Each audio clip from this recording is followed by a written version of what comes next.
Olá, boa noite, seja bem-vindo, bem-vinda a mais um encontro aqui da Hora do Dharma. E a gente vai falar sobre o capítulo linhagem, né? Então, quando ele começa falando sobre o tema da linhagem, a página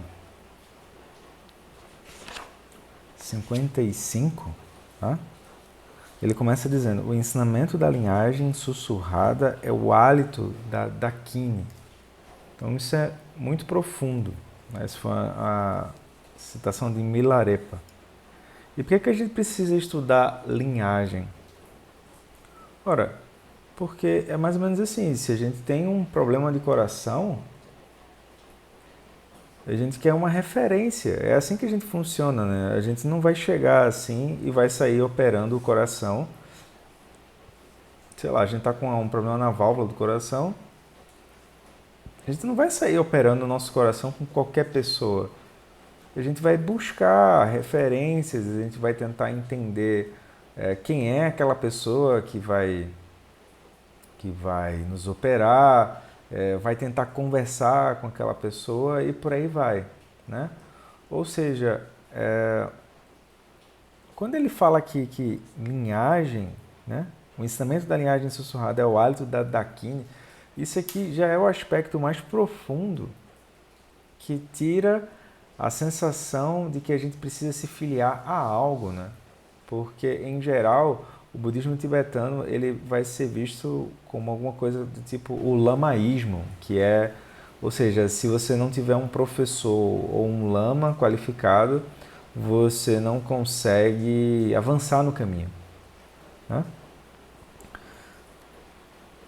Aí, o que ele vai apontar? Ele vai apontar que a linhagem aqui, embora a gente recite, né, a linhagem uma a uma, como se aquilo fosse pessoal, né, como se fossem pessoas que estão indo e estão vindo, a linhagem mesmo é o que ele chama de o hálito da Dakini, né? E se a gente voltar lá no início, né, o nome do livro é A Exibição, Dança Mágica, a exibição da natureza intrínseca das 5 dakinis de sabedoria.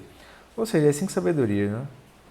Ou seja, onde é que ele está querendo chegar? Ele está querendo chegar que ah, tudo isso que ele está falando aqui, né, que é a mandala de Vajrasattva, tudo isso que ele está falando aqui já é a prática em si. Só que a gente esquece disso, né? O nosso hábito de ter sido adestrado na faculdade e por aí vai. É como se a gente tivesse que aprender a tocar violão, certo? Que exige uma coisa prática, que exige dedicação, que exige paciência, exige tempo, por aí vai. E a gente quer ficar fazendo lero-lero sobre as cifras, né? Então, por exemplo, quando você vai aprender a tocar violão, tem lá as cifras daquela música e você vai vendo, né? Dó, Fá, Ré e por aí vai, né? Ou ainda para ser mais profundo, é como se a gente estivesse achando ainda, né, em geral, que quanto mais partituras a gente conseguir ler e entender e internalizar, acumular na estante e por aí vai, mais a gente vai se tornar inteligente, né? Então, aqui quando ele convida a contemplar a linhagem, né? O próprio Buda histórico, que é o Buda Shakyamuni, ele não deixou nada. Ele não deixou nada escrito. Por quê? Porque ele era a experiência do que ele estava falando. Então ele não precisa deixar nada escrito. Né? Quem deixou os ensinamentos escritos foi quando ele morreu. Né? Ele morreu e os alunos se reuniram. Né? E eles, por isso que começa com assim eu ouvi. Que aquilo é o relato dos alunos. Né? Jesus Cristo também, ele não deixou nada por escrito. Ou seja, ele é a experiência daquilo. Né? Isso precisa ser falado várias vezes, tá, pessoal? Porque a gente vem com esse hábito, né, de aquisitividade, de falta, de consumo, e a gente pode estar achando que o Dharma também está alinhado a isso. Né? Às vezes as pessoas dizem, olha, o Dharma é muito intelectual. Não, não é. O Dharma é prático. Mas a gente está disposto a soltar o hábito de e ficar intelectualizando tudo para encarar a meditação? Né?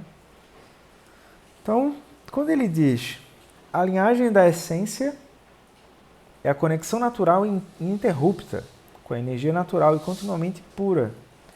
Ou seja, o que ele está tentando dizer é que, assim, embora a gente veja os mestres e mestras sendo representados na linha do tempo, né, por uma biografia, o mestre mesmo é a mente búdica, tá?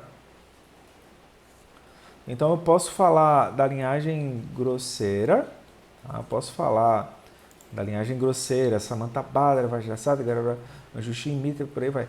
Mas a linhagem da essência é o quê? É a sabedoria primordial, né? Quando o Buda ele mostra a flor de um Dumbara para a assembleia, o Mahakashapa olha e ele sorri. Quando o Mahakashapa sorri, ele diz, você e eu temos a mesma mente. Ele não diz, eu sou melhor do que você e, portanto... Né? Ele não fala isso. Tá? Então, o que é que a gente poderia intuir daí? Que quando a gente fala em linhagem, né? A linhagem da essência pura é o aspecto secreto, tá? Ou seja, isso precisa ficar claro, porque, em geral, a apresentação do budismo, ela pode vir pela apresentação no ponto onde a pessoa está, no lugar de sofrimento, problemas e assim por diante, ou ela pode vir no ponto onde o ponto central é que a pessoa quer ver a sabedoria operando. Não quer dizer que ela não vai ter problemas, não quer dizer que ela não vai ter recaídas, não é isso. Mas o ponto central é tipo olhar e entender o que os Budas fizeram, né? Ou seja, Guru Yoga. Eu vou fazer isso também. Porque o ponto central é descobrir essa essência que ele vai chamar de aspecto secreto. Tá? O aspecto secreto não dá para ficar tendo ideias sobre isso. É como eu acabei de falar. O aspecto secreto, se a gente ficar tendo ideias sobre isso, é como uma pessoa que precisa tocar violão e ela fica tendo ideias sobre o que é tocar violão. Aí ela começa a acumular várias cifras do violão, mas ela, se você perguntar, e aí, essa música aqui? Ela sabe explicar tudo. Ah, a tonalidade é Dó maior, tem o quinto grau de Dó é Sol, o campo harmônico é tal, e por aí vai. Aí se tu diz assim, beleza, toca aí. Aí ela não incorporou aquilo na experiência dela. Né? Quem foi aprender um instrumento já viu que aquilo demora um tempo. Quem vai para uma academia viu que aquilo demora um tempo para ser internalizado. Né? Quem vai aprender alguma arte marcial viu que aquilo demora um tempo para ser internalizado. Ou seja, o que ele está dizendo aqui é justamente isso. Ele está dizendo que, se separamos a energia natural de sua fonte secreta, ou seja, a dualidade, ela se torna obscurecida e impura. E então a linhagem parece rompida. Ou seja, nesse momento, é muito fácil a gente se descrever como alguém que tem uma história biográfica, que veio, que vai, e que teve tantos sofrimentos e por aí vai. Certo? Mas o que acontece é que, quando os nossos elementos sutis se tornam grosseiros, obscurecidos pelos 5 skandhas, o que são os 5 skandhas? O ponto central dos 5 skandhas não é ficar psicologando. Se tem um hábito que eu acho que deveria ser banido assim das nossas conversas, sabe? Em geral, é o hábito de a gente tentar psicologar as coisas. É tipo, a pessoa nem termina de falar, aí já tem alguém dizendo, ah, eu li isso em algum lugar. Aí começa a procurar no Google e por aí vai. Tipo, cara, na boa, por que a gente insiste em teimar que o samsara é sólido? Tipo, já já a gente vai dormir, e dormir é semelhante a um morrer, certo? E a vida vai continuar, pô. Mas a gente não vê isso. Na verdade, a gente não quer ver dessa forma. A gente quer mostrar que o nosso mundo é, então, ou que o mundo deveria ser assim ou assado, e por aí vai. E a gente fica girando em círculos, né? na simbologia dos clássicos, uma feiticeira, né, uma bruxa, ela é representada com um caldeirão, né? E ela faz o feitiço no caldeirão, e enquanto ela mexe aquilo no caldeirão, ela vai ficando cada vez mais deslumbrada com a magia que ela é capaz de fazer, né? Mas veja, o caldeirão ele só está girando em círculos, certo? Ele não vai para canto nenhum, pô. Além do mais, no fim das contas a gente sabe que aquilo é um caso particular, né? É mais ou menos o que acontece no Senhor dos Anéis, certo? No Senhor dos Anéis, o anel, ele não é que o anel corrompe as pessoas. O anel mostra às pessoas o lado que elas não estão muito afim de mostrar que elas são aquilo, né? O Gollum e o Bilbo, quando eles recebem um anel, eles ficam... Ele é meu por direito, né? É meu aniversário, eu mereço isso. O que é isso? Isso é a soberba, né? A sensação de que eu sou especial porque eu então tenho poder e controle sobre um anel mágico. O que seria a magia aqui? A magia aqui é simplesmente a gente ficar girando em círculos dentro do samsara. Ou seja, a pessoa está se achando alguma coisa a partir de uma habilidade de girar o caldeirão ou de ficar botando um anel no dedo. Esse aqui é importante botar no dedo. Mas de ficar botando um anel no dedo e ela acha que aquilo vai para algum lugar, né? Então o que a gente quer ver? A gente quer ver que obscurecidos pelos 5 escândalos. O que são os 5 escândalos? Os 5 escândalos é como a gente pega o aspecto secreto e começa a velar o aspecto secreto a partir de forma, sensação, percepção, formação mental e consciência. O que é isso? Forma. Eu estou aqui e o mundo está fora da minha percepção. Sensação. Eu gosto ou eu não gosto. Se eu gosto, eu quero repetir. Se eu não gosto, eu quero afastar. Percepção. Uma vez que eu estou olhando as coisas como sendo separadas de mim, se eu gosto ou não gosto, eu pego os sentidos físicos e eu vou avaliar aquilo.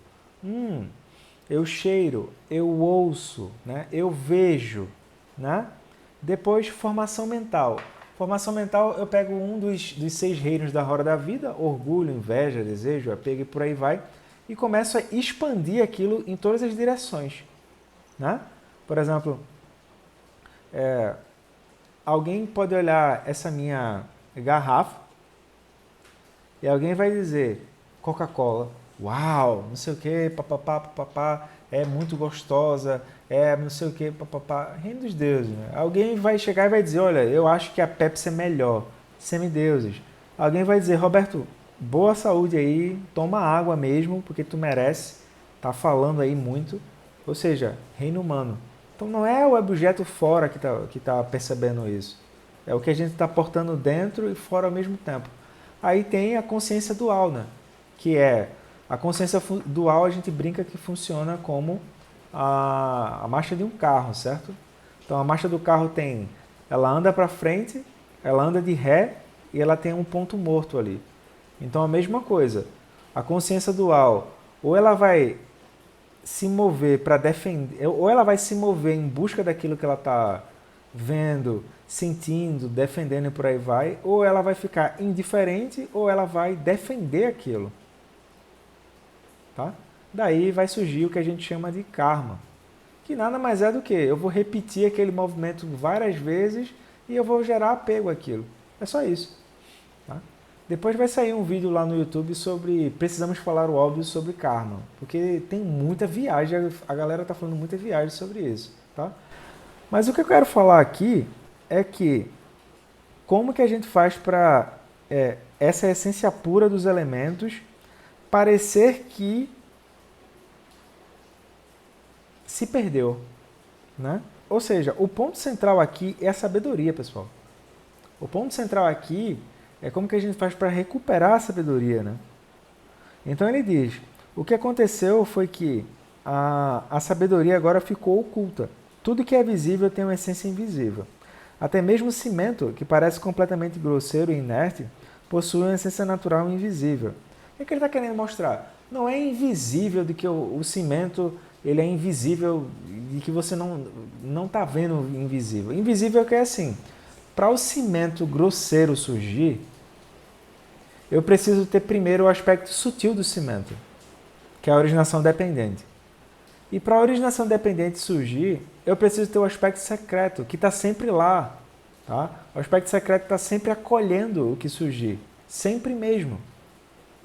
Tá? Porque qualquer pedreiro vai olhar para o cimento e vai dizer, olha, o cimento é uma liga, eu não lembro se é liga ou amálgama, não lembro, tá? Para ser preciso, para ser mais preciso, de areia, né? Areia, cimento, água e eu não lembro se tem mais algum aditivo. Ou seja, o cimento pelo cimento, ele não está lá, né? Outra coisa, eu olho para um pedaço de pedra e eu não vejo mais o pedaço de pedra, eu vejo cimento. Ou seja, eu não considero que o meu olhar está contaminado quando eu olho para as coisas. Eu simplesmente digo, ué, isso é cimento, você não está vendo não, você é tonto, certo?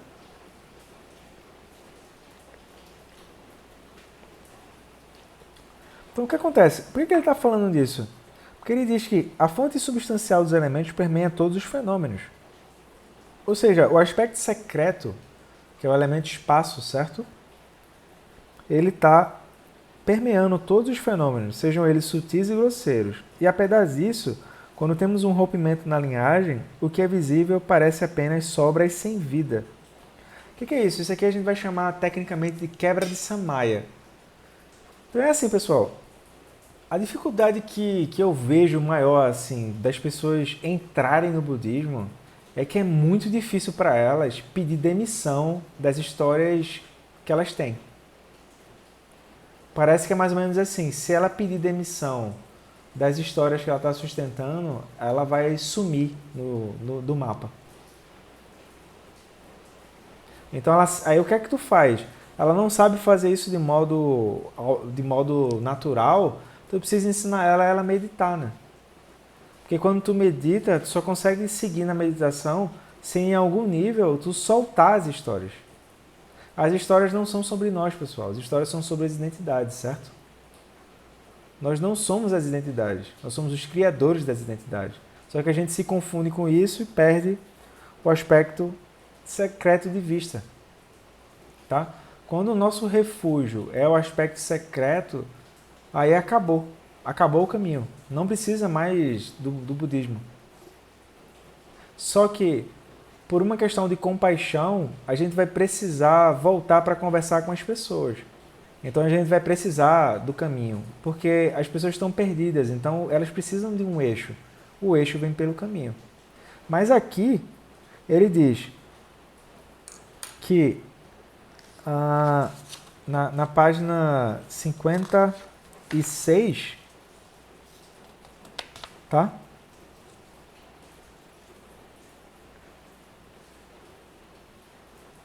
Ele diz, página 56, nosso corpo está constantemente no processo de se tornar inerte. Eu não sei se a gente já percebeu isso. Que é assim, é uma curva, certo? É nascimento, aí depois chega uma certa idade e depois é só revisão da oficina. Tá? Se a pessoa ainda não percebeu isso, quem já fez cirurgia de algo já deve ter sentido frio na barriga. Tá? Então ele diz, a não ser que pela prática consigamos restaurar o corpo vaso jovem. Esse termo corpo vaso jovem, ele é técnico, tá? Corpo vaso jovem. O que é isso? Ou corpo vaso de juventude. Tá? A juventude simboliza o equilíbrio puro no Dharma, ou seja, quando o aspecto externo, interno e secreto eles estão em equilíbrio, né? Ou seja, os 5 elementos eles estão equilibrados, né? Aí é natural que o elemento espaço ele se manifeste de modo espontâneo. Da mesma forma que a gente olha para as coisas, a gente pisca o olho e reconhece as coisas, o elemento espaço, que é o aspecto secreto, ele se manifesta de modo espontâneo. Não tem uma ideia sobre o elemento espaço. O elemento espaço simplesmente ele aparece. E aí você reconhece isso e aí você toma um refúgio nisso. Ou seja, a sua segurança é esse lugar. Às vezes isso é chamado de mente-céu, tá? Por quê? Porque se a gente olhar ao redor, né, como os elementos externos e internos, eles são coemergentes. Quando eu olho para o céu ele está sempre lá, pô, imóvel, a tudo acolhe, ele não tem início, não tem fim, ele não rejeita nada, ele não aceita nada, ele não tem raiva de nada, e por aí vai, tá? Ainda assim, tudo surge, né? Ou seja, pode surgir a raiva, pode surgir o olho, pode surgir tudo, mas a nossa compreensão em relação ao que surge é simplesmente de que a natureza do que surge é vazia luminosa. É mais ou menos como a gente tá de frente para um espelho e a gente tentar passar a mão no espelho. O espelho pode ficar sujo, pode ficar um pouco nublado, não importa. O espelho simplesmente vai refletir aquilo que está surgindo. Ele não segura nada do que está surgindo. Então ele diz: a essência secreta dos elementos se manifesta visivelmente nas coisas quando elas são novas, e seus elementos sutis e grosseiros estão em equilíbrios. Quando a árvore é jovem, suas folhas exibem cores leves, puras e frescas, porque seus galhos, raízes e folhas absorvem e usam a terra, a água, o fogo, o ar e o espaço em equilíbrios uns com os outros. Quando os seres sencientes são jovens, seus corpos são leves. Sua aparência é de frescor, porque sustentam em seu corpo o alimento da terra, com o sangue da água, com o calor do fogo do sol, a respiração do ar e com a consciência do espaço da mente, uns em equilíbrios com os outros. Isso fica evidente com crianças, né? Se tu pega um bebê assim, ele vai fluindo e, em geral, você vai começando a ver que o bebê vai fluindo e, com o tempo, ele vai gerando apego. Mas o bebê em si, ele vai fluindo com o que está surgindo, ele não fica apegado a nada, né? Aquilo é muito interessante.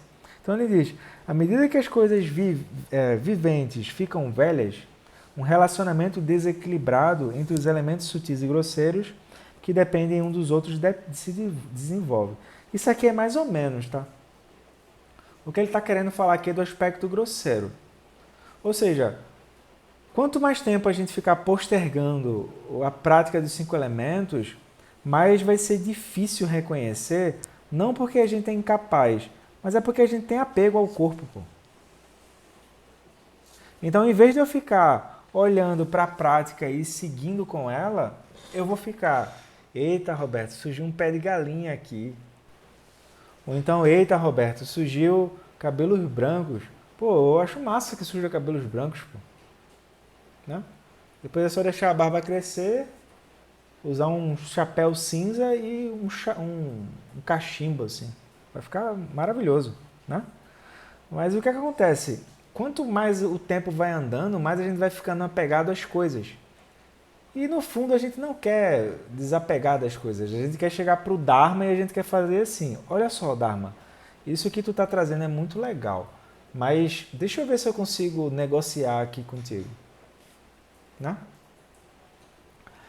Então, alguns dos elementos se tornam mais dominantes e evidentes, enquanto outros se enfraquecem e se tornam inativos.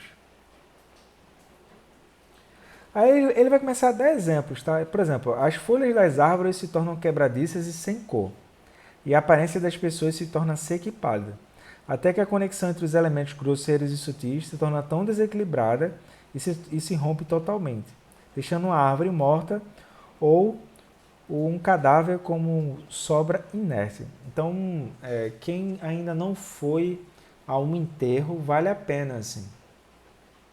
Vale a pena ir ao enterro. Quem ainda não visitou um cemitério, vale a pena ir, porque a pessoa precisa se tocar. E qual é o lugar dela na realidade, né? E é isso que ele está falando aqui. Para aqueles que são capazes de ir além dos elementos sutis e grosseiros, ou seja, a nossa aspiração, até a essência secreta, ou seja, o elemento espaço, né, desobstruído, não há desequilíbrio. Então, o que acontece, pessoal? A pessoa pode estar lá, parada.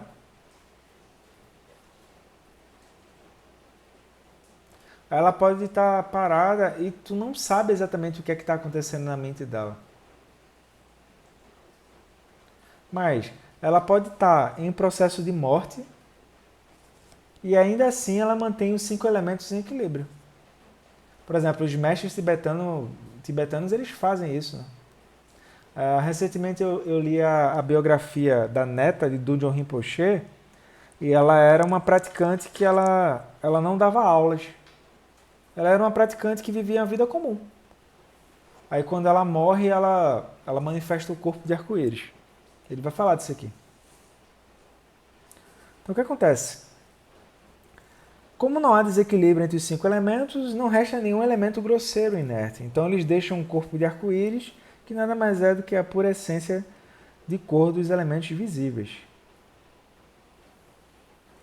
Então tem isso. Assim, o aspecto último da prática é dissolver os 5 elementos no corpo de arco-íris. Para nós, né, um pouco rudes nessa questão dos elementos, né, a gente que não foi apresentado a isso, a gente que é materialista, hedonista, né, a gente não acredita nessas coisas. Então eu acho que isso aqui só vai fazer sentido quando os mestres atuais que estão aí dando aula pra gente, eu aspiro que eles vivam por muito mais tempo, tá?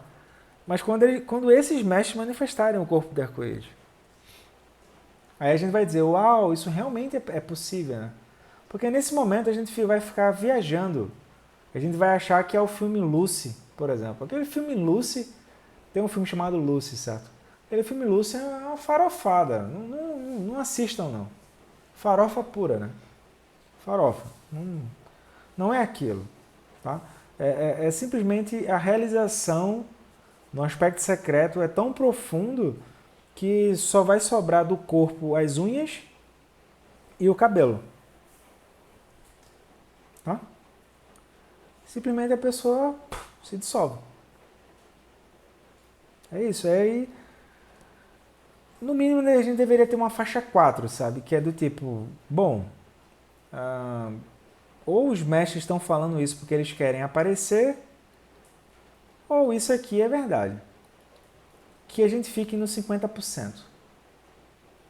Sabe? Do tipo, talvez isso seja verdade, talvez não. Então vamos ver isso aqui. Então ele diz, quando não somos capazes de ir além, em direção à substancialidade, ou seja, em direção a esse aspecto último, e nossa linhagem de substância só é traçada até o limite de partícula de substância sutil,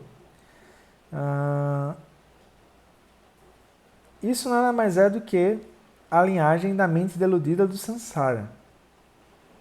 Ou seja, a gente ainda está dentro da bodhicitta relativa, né? A gente tem uma história pessoal, tem problemas acontecendo, eu venho, eu vou, esteja aqui agora, essas coisas aí, certo? Então, se continuamente reconhecemos a essência secreta, ou seja, continuamente significa prática, certo? Significa que a gente está lá tentando fazer a cifra virar uma melodia, né? É isso. A gente não quer ser colecionadores de cifras. Então, se continuamente reconhecemos a essência secreta que permeia todos os elementos, existe a linhagem ininterrupta da mente de sabedoria, que é desobstruída e sem fim. Ou seja, tu desequilibrou os 5 elementos, tu faz a mente do samsara funcionar. Aí tu volta para a presença, aí tu acessa a mente de sabedoria. Aí tu agora vê que essa mente do samsara é um caso particular dessa mente de sabedoria. O aspecto éter, o aspecto espaço está sempre presente nos seres e está sempre funcionando. Só que como os seres estão pegando os 5 elementos e estão contando histórias com isso, eles não conseguem ver. Então parece que quando eu olho para os objetos têm uma magia sobre mim. Lembram lá do início da aula? O feitiço da bruxa, o anel do Senhor dos Anéis. Então parece que são os objetos que têm poder sobre mim, mas não é.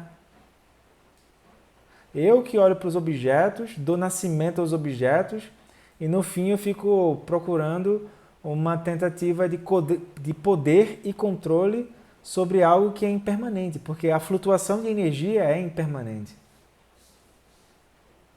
A flutuação de energia, ou seja, a mente deludida, ela não vai para lugar nenhum, pô. Então a melhor coisa que a gente poderia fazer é reconhecer essa linhagem, que seria a mente de sabedoria, o aspecto espaço e por aí vai, e oferecer isso para as outras pessoas, sabe? Então, linhagem significa qualidades preciosas, contínuas e ininterruptas, manifestas por muitas formas e aspectos diferentes, mas cuja essência sempre permanece pura. Ou seja, o que é isso de permanecer pura? É os 5 aspectos amplos, né?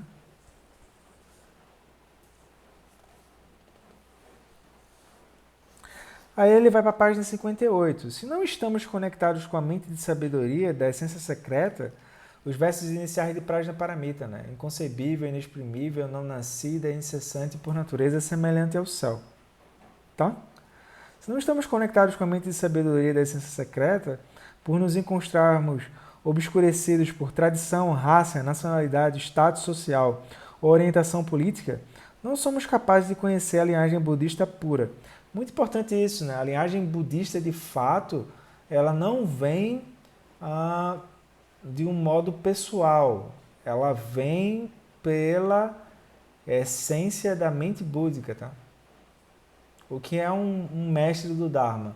São todos os seres, né, que atingiram a liberação do samsara e o refúgio deles agora é essa mente de sabedoria. Tá? Alguns asiáticos ocidentais que pensam como asiáticos acham que os ocidentais não podem ter uma linhagem, porque não possuem tradição. Ou seja, a gente está dentro da dualidade, né? Se acreditamos que os ocidentais são materialistas demais para ter uma linhagem espiritual, desrespeitamos a linhagem budista pura. Por quê? Porque é como se a pessoa desrespeitasse o aspecto secreto dos seres. O aspecto secreto dos seres está sempre lá. Logo, a semente que permite que os seres pratiquem também está lá.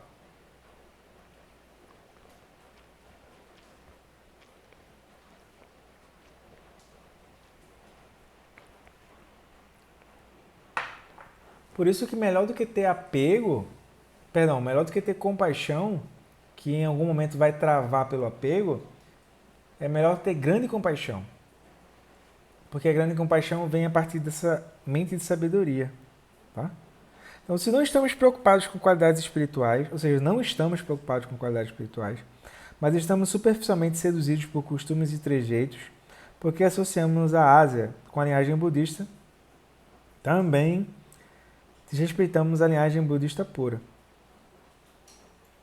Ou seja, se eu ficar procurando um sectarismo, eu tô desrespeitando a linhagem budista pura. Ou seja, eu estou desrespeitando a Prajnaparamita que habita em todos os seres, certo? A essência secreta, a sabedoria, o elemento espaço, por aí vai. Tem vários nomes, né? Mente céu. Se acreditamos que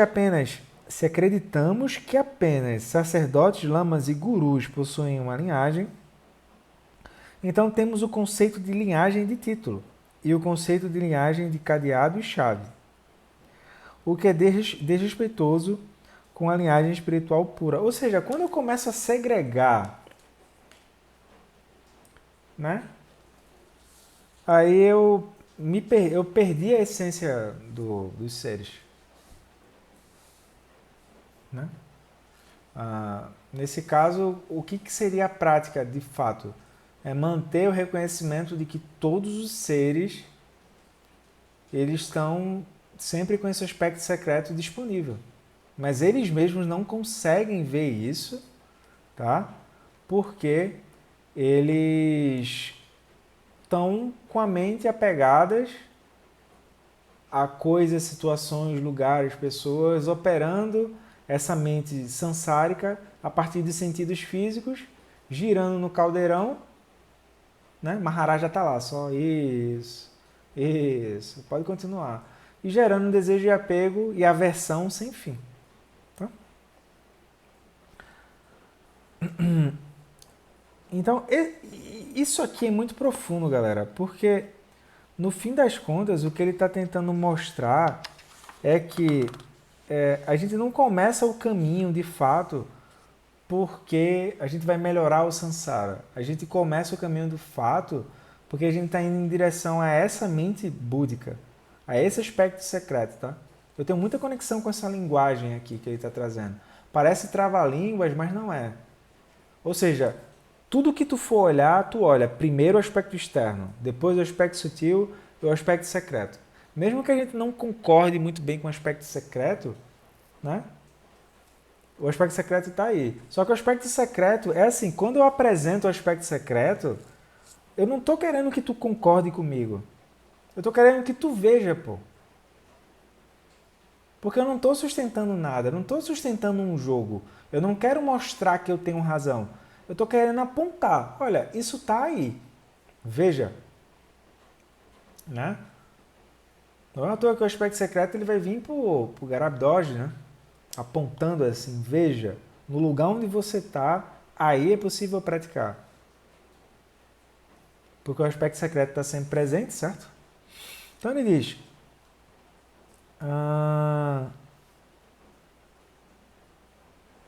algumas pessoas têm o conceito de que apenas os indianos possuem linhagem budista, porque o Buda Shakyamuni nasceu na Índia. Ou o conceito de que se uma pessoa nasceu em Belém, ela então tem a linhagem de Jesus. Mas o Buda disse que o ensinamento verdadeiro nunca depende de raça. Se não reconhecemos aqueles que detêm linhagem pura, independentemente de onde venham, estaremos desrespeitando a linhagem espiritual vasta e onisciente. Né? Aí agora o que é que acontece? Ele vai dizer que é o quê? Se praticamos o Dharma na dependência do poder da linhagem de substância comum, não obteremos poder espiritual profundo. O que é isso? O Tilenorbo, ele é meio poético, certo? Então tem que ter cuidado quando vai ler o Tilenorbo. Isso aqui não é leitura tipo quando a pessoa vai no banheiro e fica com o celular na mão. Não é isso, tá? Isso aqui é o quê? Ó, primeiro, se a pessoa for procurar o Dharma porque ela está procurando algum tipo de status ou poder, ela está ferrada. Porque não é para isso que serve. Ou seja, a natureza do Dharma não serve para isso. Procura um coach, pô.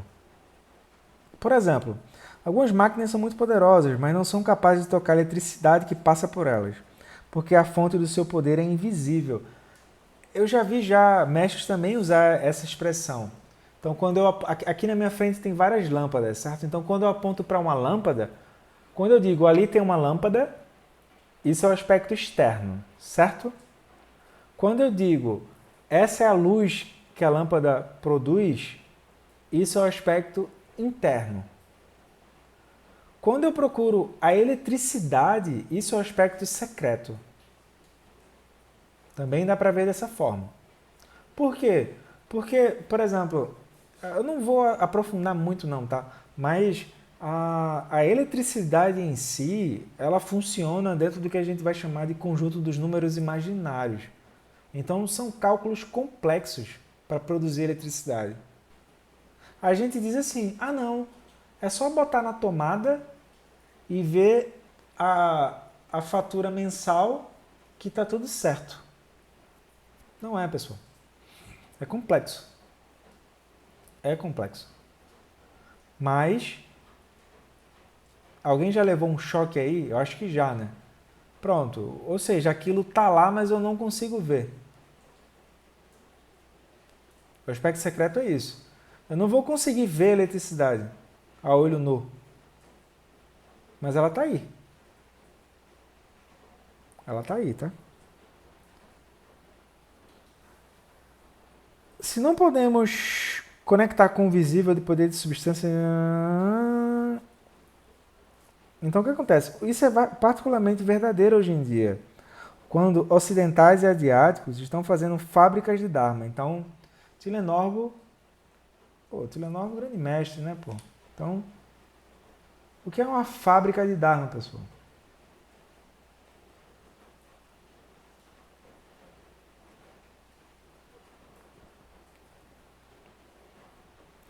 é quando a pessoa tenta pegar os ensinamentos e ela tenta obter poder e lucro com isso.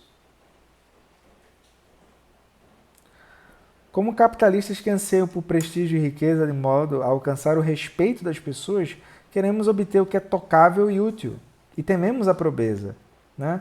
Então a gente teme, a identidade, ela teme a situação de vulnerabilidade. Essa coisa de vulnerabilidade, as pessoas pegaram simplesmente para defender a dor.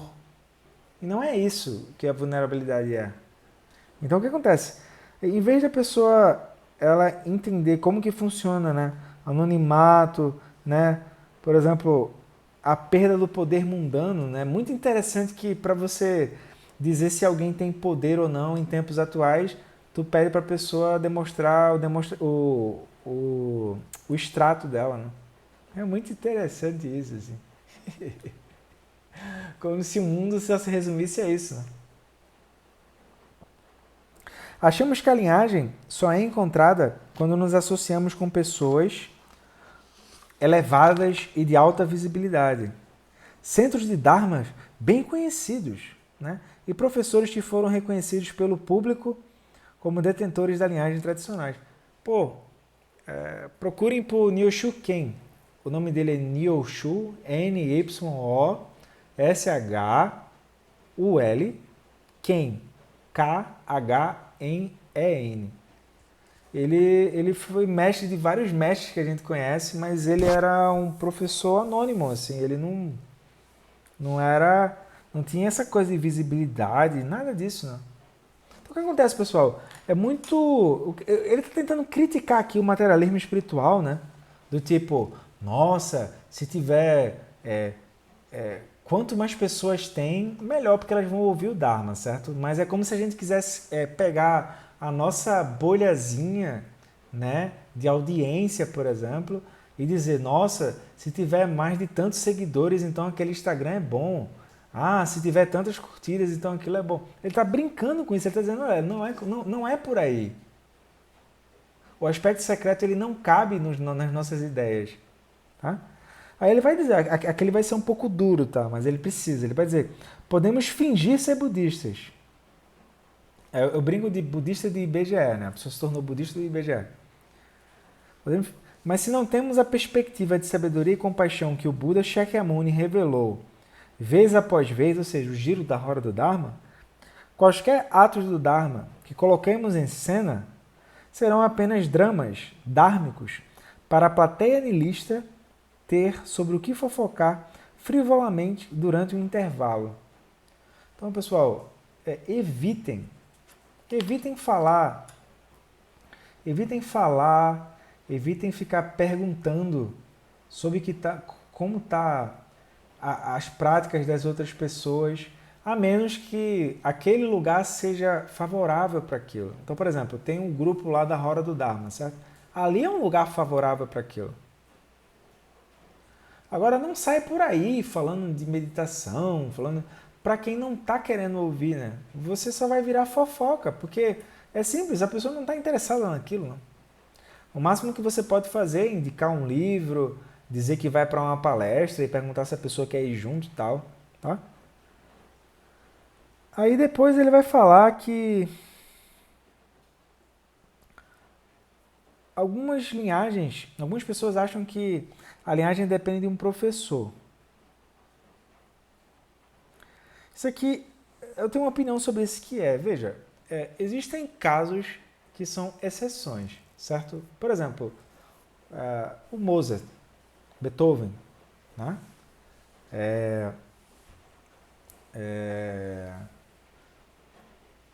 Ed Van Halen, por aí vai, ou seja, gênios, certo?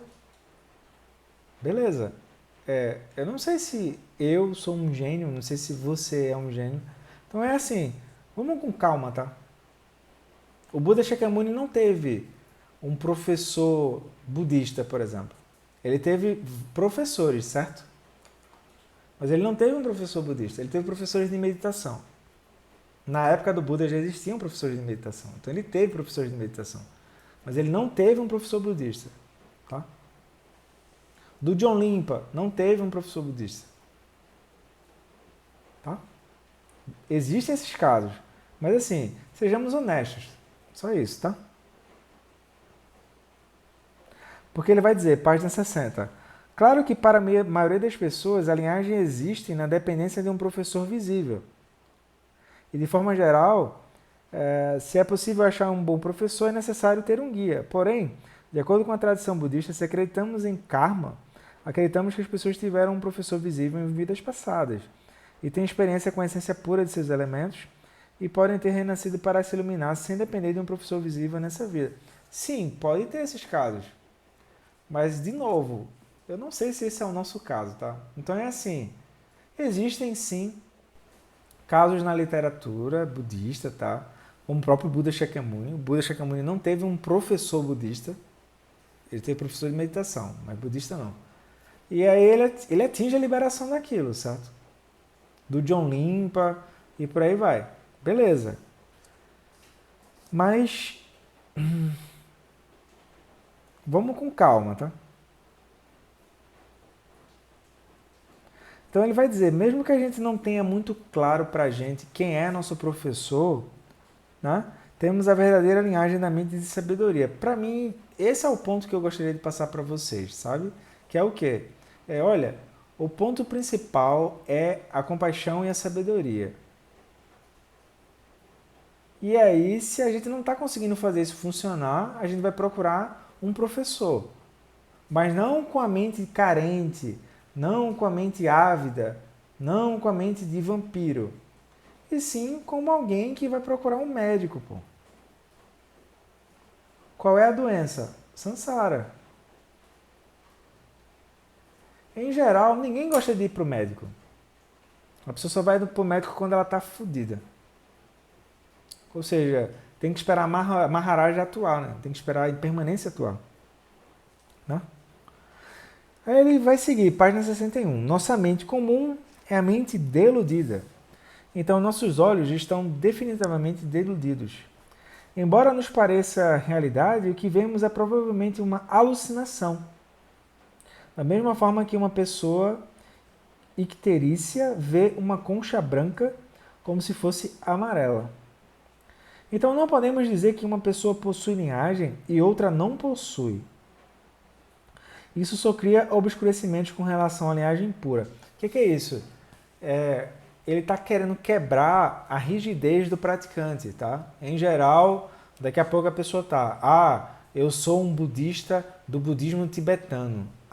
Eu sou um budista zen. Eu sou um budista theravada.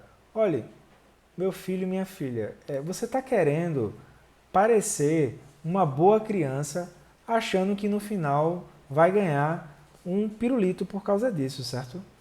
Não é para isso que o budismo serve.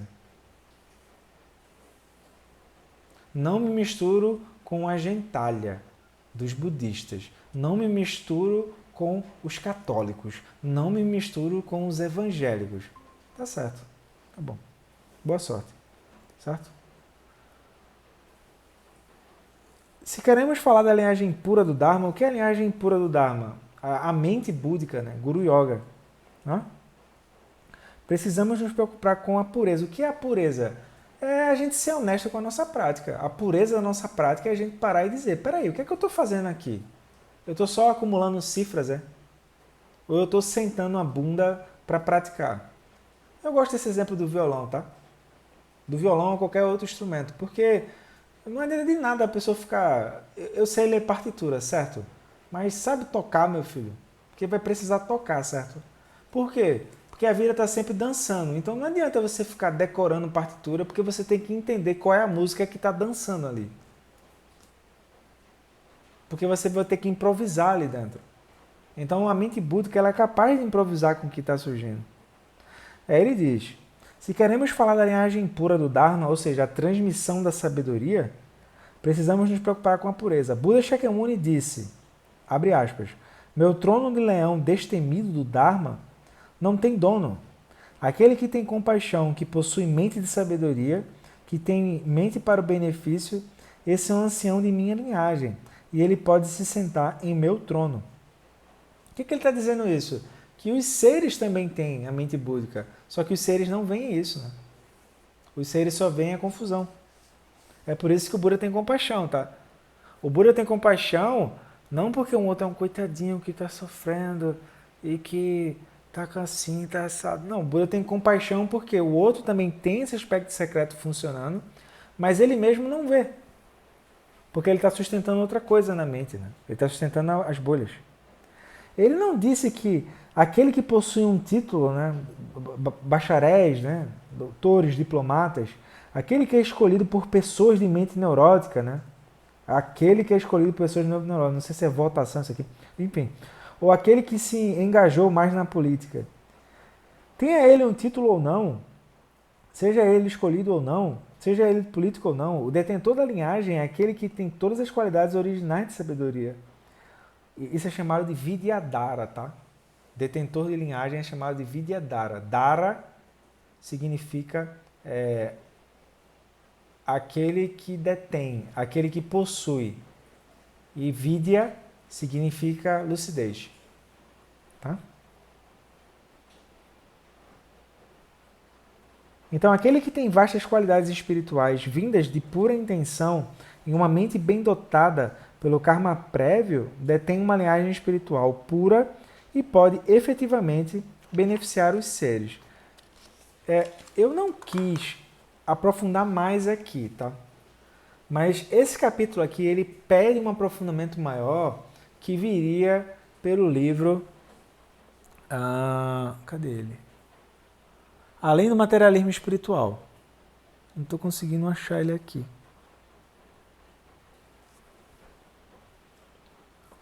É que ele está guardado. Beleza.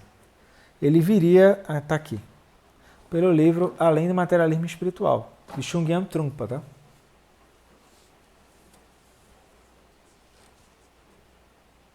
Porque basicamente o que Trungpa Rinpoche vai apontar nesse livro do Além do Materialismo Espiritual é como que a gente se perde disso que ele está chamando de essência pura. Ele vai apontar aí. Então, só que o Trungpa, ele apresenta de um modo mais gradual. Ele apresenta no passo a passo. É como se o Trungpa chegasse para alguém que está procurando a espiritualidade, para isso, para aquilo. Aqui não. Aqui o Tilenorba ele inverte. Aqui o Tilenorba ele começa do aspecto último. Tá? Então ele diz, olha, isso aqui é o aspecto último. Ele está apontando o tempo todo. Isso aqui é o aspecto de sabedoria. Ele está apontando o tempo todo. Por que ele é sucinto? Porque isso aqui, pessoal, isso aqui é a apresentação da mandala última, né? Isso aqui dispensa sectarismos. Isso é o quê? É Buda Shakyamuni ou é o Guru Rinpoche? Isso é Dzogchen ou é Mahamudra? Isso dispensa isso, pô. O Tilenorbo tem esse cuidado de apontar um ensinamento que independe da carcaça, independe da roupa, independe do time que a pessoa está defendendo. O ponto central é a lucidez, tá? Esse tipo de coisa é bastante enriquecedor. É também difícil fazer esse tipo de comentário, tá? Então não achem que o Tilenorbo é difícil de entender, então o problema sou eu. Não, é que esse livro, Dança Mágica, ele é um livro de aprofundamento. Ele está falando o tempo todo aqui do aspecto último, o tempo todo. Mandala de Vajrasattva o tempo todo, tá? E aí, eu acho importante que a gente entenda isso, não num aspecto de desespero, mas como alguém que está percorrendo um caminho. E o que é melhor, pessoal? Percorrer o caminho pela metade ou entendendo o todo? Eu tenho a sensação que é melhor entendendo o todo, tá? Por quê? Porque assim tu sabe para onde é que tu tem que ir, né? Tu não fica acomodado achando que, não, olha, tudo que eu sei até agora é o que é necessário. Não. A gente sempre tem alguma coisa que precisa aprimorar, certo? E aí, no final, ele traz um poema de realização. Ou seja, mesmo que bem nascida de nobre família, você não encontrou qualquer essência nessa vida mundana e fugiu de seu magnífico castelo, vagando por muitos lugares, buscando apenas a liberação última. No momento em que buscava a liberação, com sua forma desabrochando em incomparável beleza, dois príncipes tentaram fazer de você sua princesa, mas em meio a disputas, você se tornou a rainha. Do mais poderoso monarca, a manifestação do corpo prajna da cor do sol, isso é bonito, né? Manifestação do corpo prajna da cor do sol, que ergue a espada do despertar imaculado, cortando as teias da ignorância. Embora com o regente supremo você tenha se tornado a rainha da terra, cercada por um rosário de montanhas nevadas, você se liberou totalmente do apego. Quando seu mais maravilhoso noivo ofereceu para o Acharya Andarilho, você o reconheceu como não sendo um ser comum, mas como seu próprio fulgor de Amitabha. E assim você fundiu sua mente com seu coração de sabedoria. O Acharya Andarilho é Guru Rinpoche, tá? Padmasambhava. É emanação da Amitabha, né? A você e este Sogyal sempre me curvo, até que eu me torne o mesmo que você. O que é isso, pessoal? Isso é um poema de realização. Então, ele tá se curvando a Yeshti Sogyal. A gente poderia tomar isso no aspecto grosseiro. Eu estou aqui, Yeshti Sogyal foi alguém que veio e que foi. Para contextualizar, Yeshti Sogyal foi a principal aluna de Guru Rinpoche. Guru Rinpoche Padmasambhava foi o professor que revitalizou, né? Ele reinstalou o budismo no Tibete. Aí, o que é que aconteceu? Guru Rinpoche, ele por ele mesmo, ele não deixou nada escrito. O que é isso, pessoal? Ele não deixa nada escrito porque ele é a experiência daquilo, sacou? Aí a aluna dele, que é Yeshti Sogyal, a principal aluna dele foi Yeshti Sogyal, ela escreveu aquilo para que os alunos pudessem praticar aqueles ensinamentos em vidas futuras. Por exemplo, no Tesouros do Pico do Junípero, tá aqui.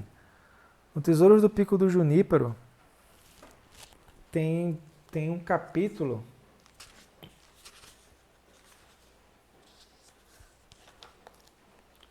deixa eu ver, aqui, que é o ciclo de pontos essenciais, que nada mais é do que um jogo de perguntas e respostas entre Guru Rinpoche e a aluna dele. Por exemplo, pergunta 3, tá? Capítulo 8 do Tesouros do Pico do Junípero, pergunta 3. Este Sogyal perguntou ao mestre nascido do Lótus, qual a linha divisória entre ignorância e sabedoria? O mestre respondeu, ignorância, Marikpa, é não reconhecer a substância principal da mente. É isso que Tilenorbo está falando.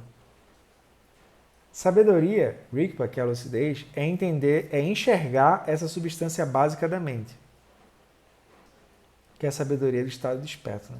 Ao aplicar isso ao seu fluxo de ser, olhe para esse estado natural, a substância básica de sua mente que é lúcida, silenciosa e vividamente desperta. Simplesmente enxergar a mente dessa forma é o ponto essencial de naturalmente purificar a ignorância. Sogyal, esse conselho de extrema importância eu ofereço a você. Aí eles vão seguir conversando. Aí são 32 perguntas e respostas. E no final do capítulo, ela diz, ó, esse foi o conselho essencial de pontos vitais, e eu escrevi isso no Pico do Junípero, que é um lugar que tem lá no Tibete, tá? No 25º dia do terceiro mês de verão do ano da lebre de Papapá. Eu posso ficar preso ao aspecto de Yeshti Sogyal como o aspecto grosseiro. Eu posso, melhor ainda, é ver, peraí, qual é o lugar que ela está fazendo essas perguntas? Que é o aspecto sutil.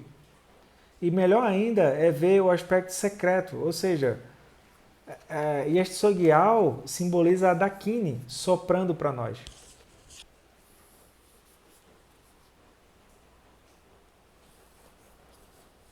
E Esogial simboliza o quê? A sabedoria. A gente olha para a sabedoria e quando a gente olha para as coisas, em vez de olhar o aspecto automático, brota a sabedoria. Isso é o que significa Esogial. Esogial significa Dakin. Simboliza Dakin. Então é isso, pessoal. Esse é um capítulo mais curto, mais direto, tá? Complementos a esse capítulo seria o livro inteiro do Além do Materialismo Espiritual e o Tesouros do Pico do Junípero, tá? Daí eu fico por aqui, espero que vocês tenham gostado. Até a próxima e tudo de bom para vocês, boa prática e bons estudos. Tchau, tchau.